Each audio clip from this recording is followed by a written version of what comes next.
Not under bondage. What the Bible really says about marriage, abuse, and abandonment. Text: 1 Corinthians 7:10-17 KJV.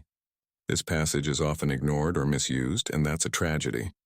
Paul wasn't writing to trap people in broken marriages. He was writing to bring clarity, peace, and truth. First, he repeats what Jesus taught.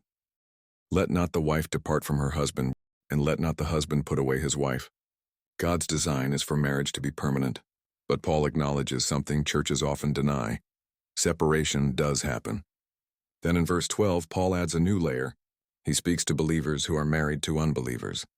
He says if the unbelieving spouse wants to stay, then stay. The believing spouse brings a sanctifying presence to the home. Even the children are considered holy because of that.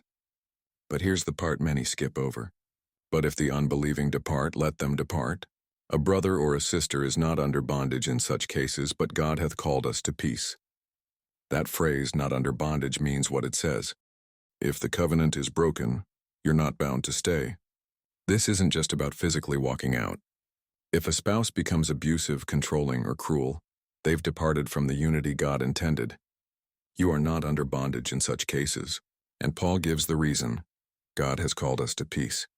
This passage is not a license to divorce for any reason, but it is a word of freedom for believers trapped in situations where peace is gone, abuse is present, and the marriage is no longer a reflection of Christ.